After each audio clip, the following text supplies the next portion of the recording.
Turn your Bibles to Matthew chapter number 25. Matthew chapter number 25.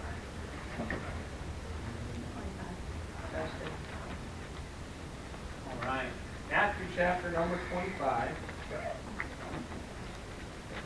My wife and I talked about this afternoon. We decided, preacher, that after the meal this afternoon and after just the good way your church treated us, we're not going to be missionaries anymore. We're just going to become members of the church. Amen. And we're going to stay. If you guys treat everybody this good, we're going to stick around. No, I wish we could, honestly. You treat us very kindly. The food was delicious. Who made the mashed potatoes? It was, okay. Brother James's favorite thing on earth is mashed potatoes. I can eat a mashed potatoes with anything. I'll go to a restaurant like Cracker Barrel, and they'll ask me, what would you like for your sides? And I say mashed potatoes. I'm like, no, you get 3 sides. I'm like, okay, I'll have mashed potatoes, and mashed potatoes. I love mashed potatoes. I mean, they were delicious too. A little bit chunky. That's my favorite kind of mashed potatoes. Just a little bit chunky, but kind of creamy also. They were really good, amen. And the strawberry dessert. Who made the strawberry dessert? Oh, wow, amen. I mean, she just gets an extra. Man, if I was in church, I'd keep her around for a little bit. I mean, if you can bear through Brother Freeland's preaching, I mean, I'd keep it just. No, I'm kidding. Brother Freeland does a good job. That's exciting. That dessert was very good.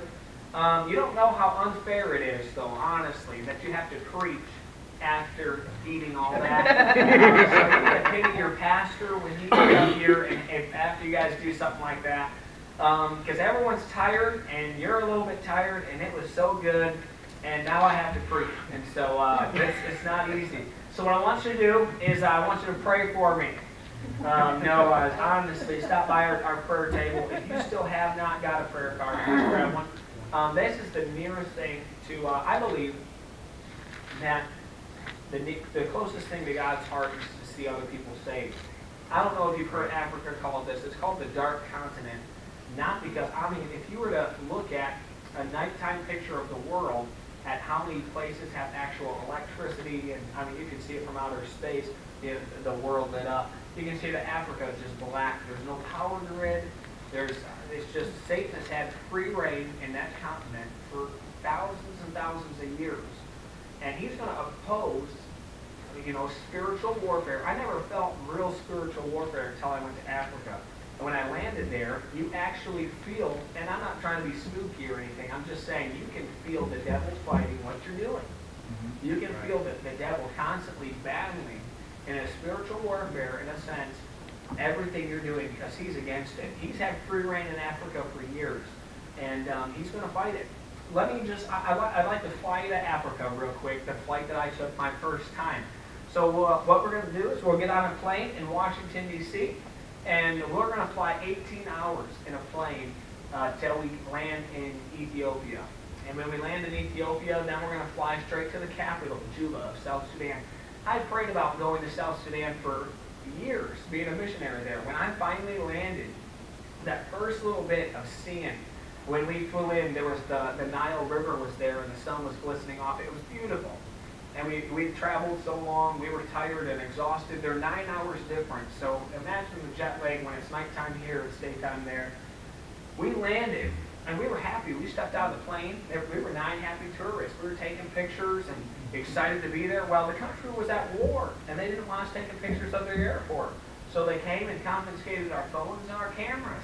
Their airport was just a little dirt stretch in the capital, but they didn't want us taking pictures. So we had been there for 5 minutes, and we're already in trouble with the police. And so then we come into the terminal, which is, if you cut your auditorium down in half here, imagine this half is the terminal. The Denka tribe is the tribe around Juba where we landed. The Denka tribes, the average height of a Denka member is 6'4", and the men are about 7 feet tall. Brother James is 5'5", and so you can imagine. I'm a short guy. In this terminal, there's 80 of us, and there's a hole in the wall. They back a truck up to it, and they just start throwing your bags through a hole in the wall. And so you're pushing through to get your bags. You take them over to a table. They unzipped it, and they dumped it all out on the ground and went through it, took what they want, and then or anything that was illegal. and you get to pack it back up, and you're on the road. After going through that whole ordeal, I told God, I said, there's no way I'm going to be a missionary here. You're going to have to find somebody else. But God has a way of breaking your heart to get you to do His will. And I'll tell you one thing that Africa needs more than anything is prayer. Is churches. There's a lot of humanitarian groups that go over there, and they work with the people to get them wells and food. That stuff is great. But we're not a humanitarian group.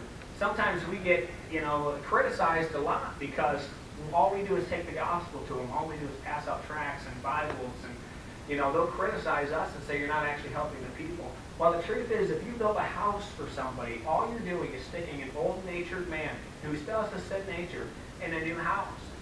And Africa, you can see, it'll just fall apart on its own. Right. What we do is we go there and we witness to the man, and God gets inside of him, and we put a different man inside the same old house. Right. He'll change his way, he outlooks on things. He changes his outlook on life. They treat each other with more kindness and forgiveness and tribal warfare and things like that. So understand, the greatest work, God's greatest work, is the work of winning people to the Lord. The greatest work in the world is seeing other people saved. Right.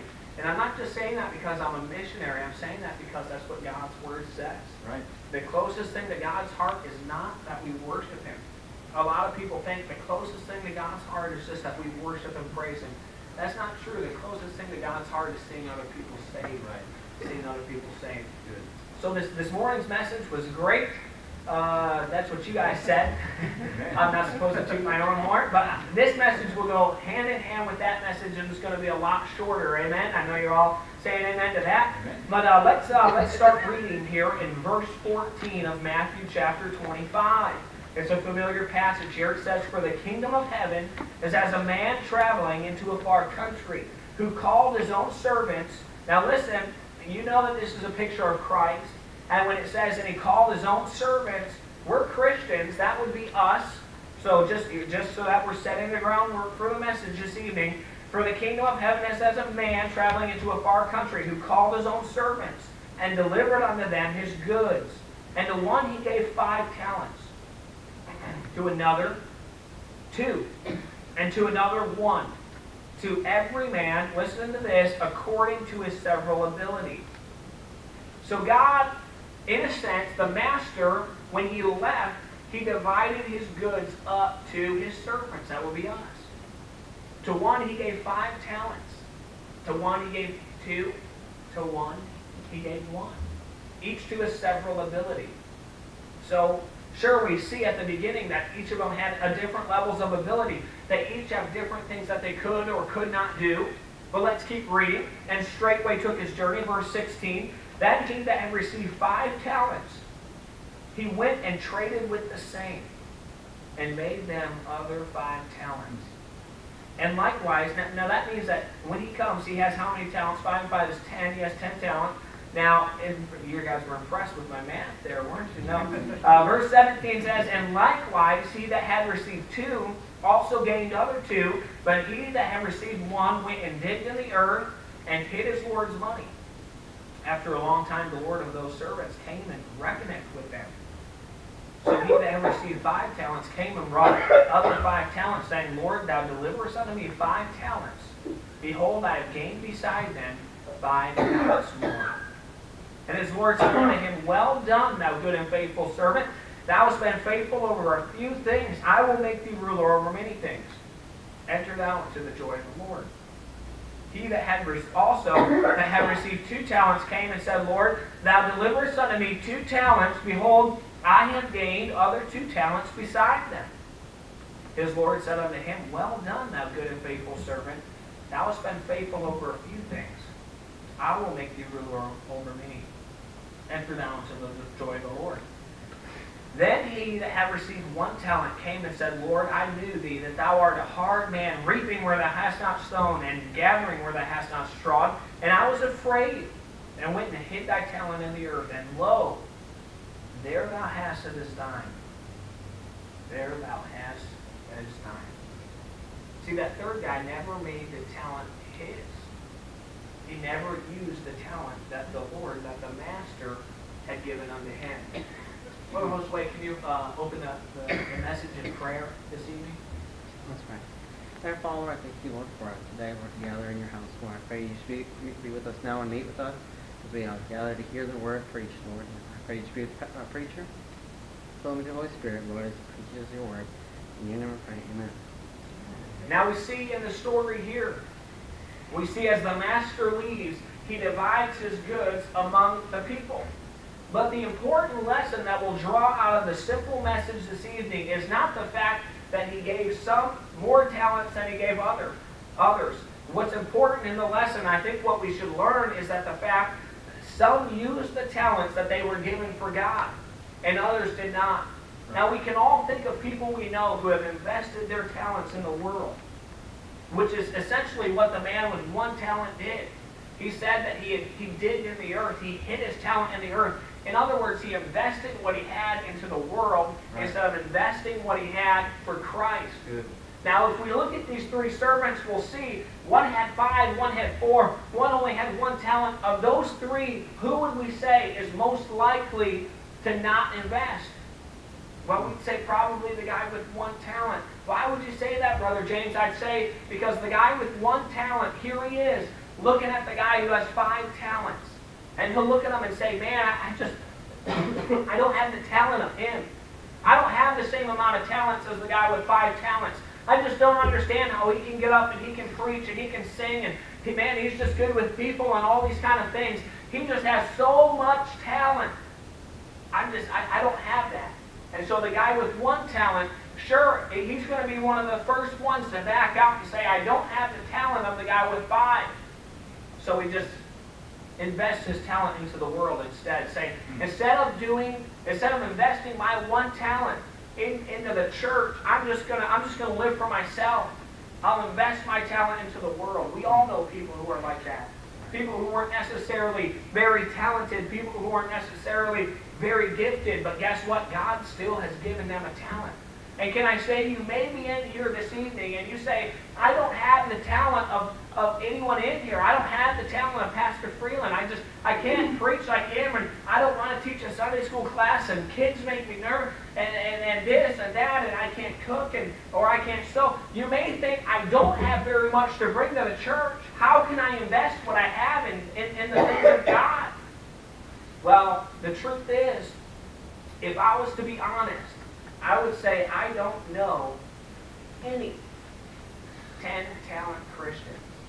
I don't know any 10-talent Christians. You say, Brother James, you have to know of one. And I've traveled to different churches and I've met different people. I've seen a lot of great, I would consider him great men. I believe Pastor Pete is an amazing preacher.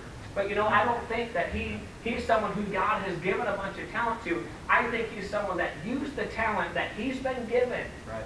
And God has given them more because of it. Amen. I think you'll find a lot more 2-talent Christians who just invest what they have in the will of God, and because they invest, God gave them the talent they need. If you just, like I said this morning, step out by faith.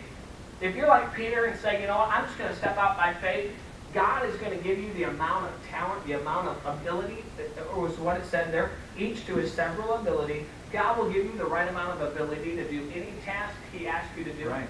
Good. You may come in with 1 talent. Now let's put the shoe on the other foot. Let's say the guy with 5 talents said, you know what, I have all this talent.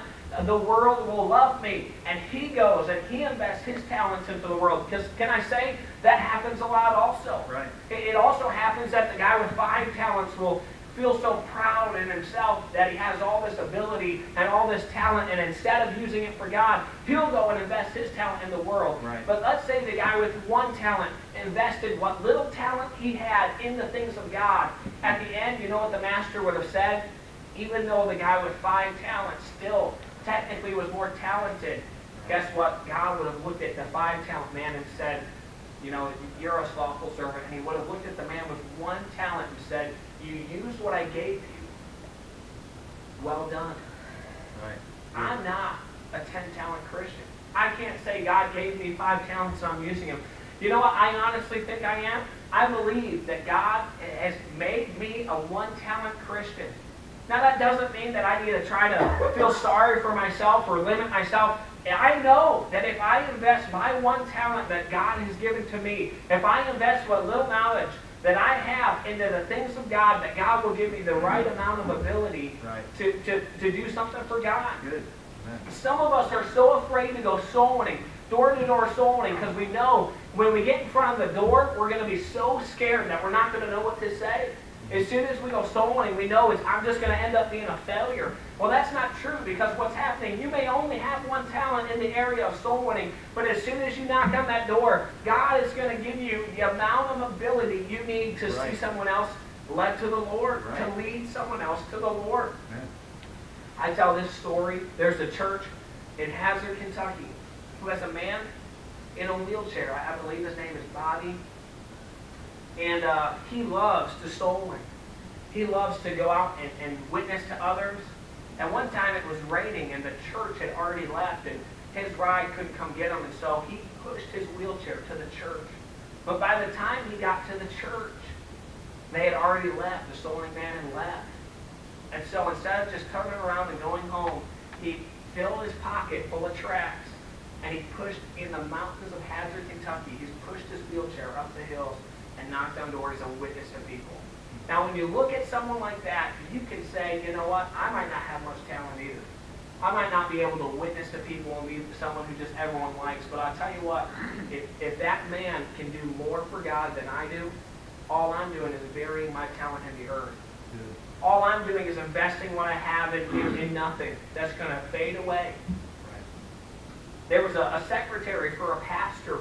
He came up to him and said, Pastor, I believe I want to get involved in the church some way. The problem is the man didn't have any arms. He wanted to be involved in the church. And the pastor said, well, you can answer phones, I guess. And so they set up a system where he could put a pin in his mouth and hit the answer button, and he could answer calls and write down messages, and he even typed with a pen in his mouth, and he served in a church.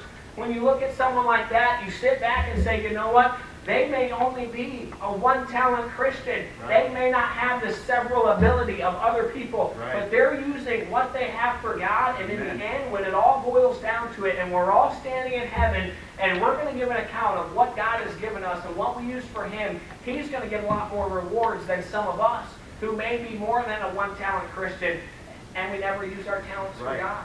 Good. The missionary I work with is a blind missionary. I talked about spiritual warfare over there. He was blind. We went on our first trip together in 2012. Eric Porterfield, he said, James, I can't see the poverty. He said, I can't see how bad it is.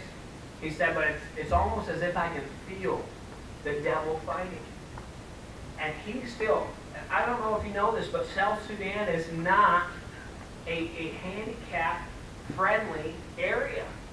They don't have people who can just lead a blind man around. Their roads are trails, sometimes on the side of the mountains.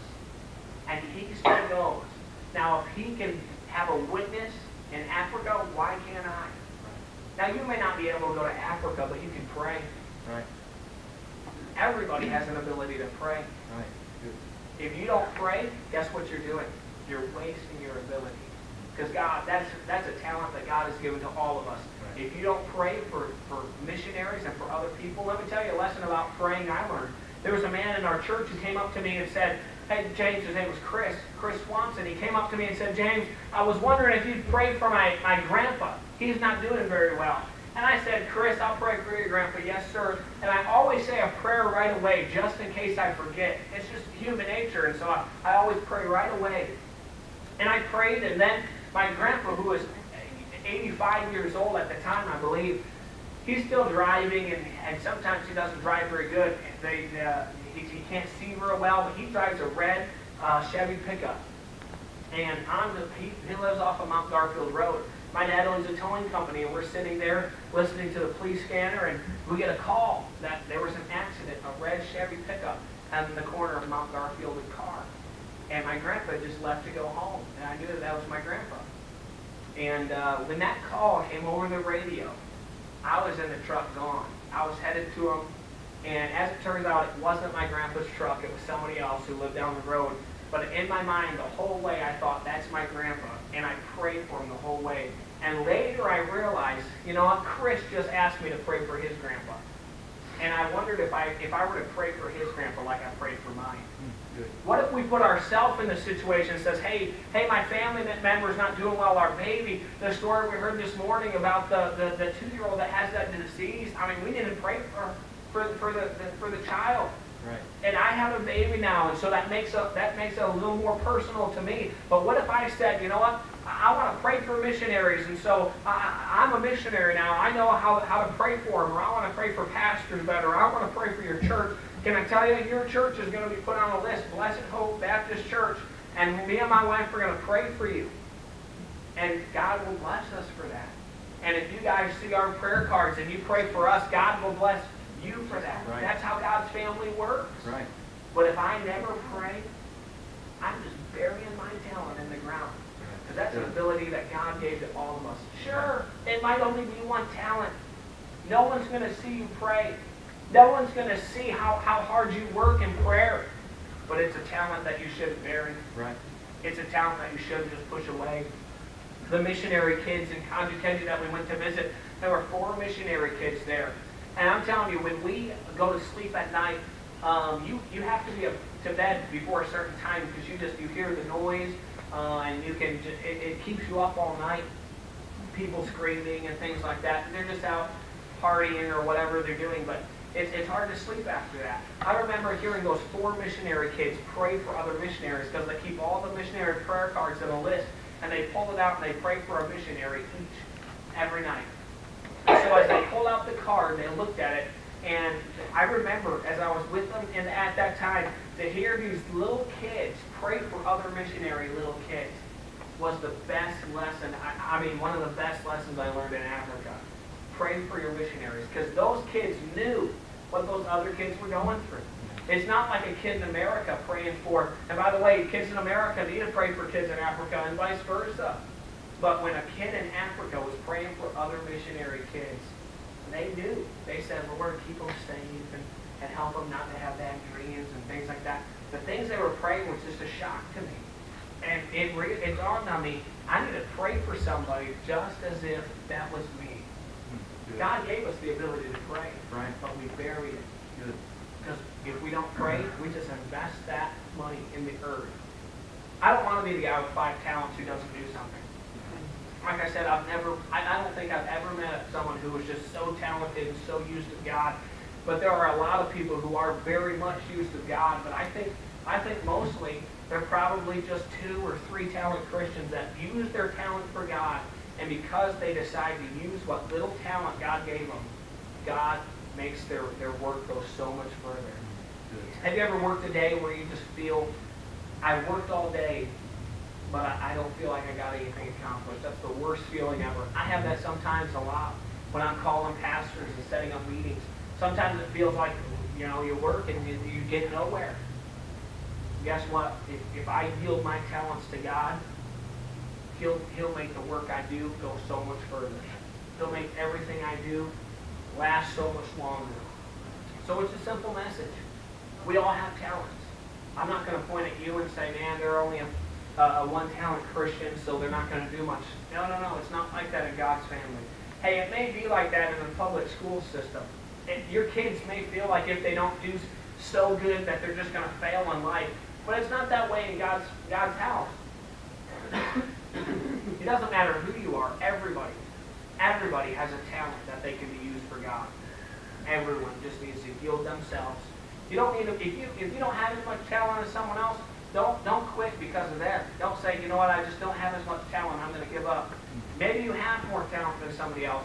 Don't look down on them, because in God's family, in God's structure, in Blessed Hope Baptist Church, you guys have to reach out and win your area for God. Right. And they're only going to do that if everyone just says, I have my talent, I want to use my talents for God. Simple message. Preacher, come and end the service here. So bow our head, close our eyes. Good message this evening. God's given every one of us an ability, something that we can do, most often, only we can do. As James talked about soul winning. There's some people that you have the opportunity to reach that I I can never reach. Now, of course, I'm a pastor. I pastor this area. I go out door knocking around here. But there's some people that you have influence over that you could see saved that I will never be able to talk to. I'll never be able to get that opportunity to see saved. Maybe it's a brother or sister you have in another state. You talk to them, you know them, but I never get an opportunity to witness where you could. Well, that's witnessing to them and getting the boldness and the courage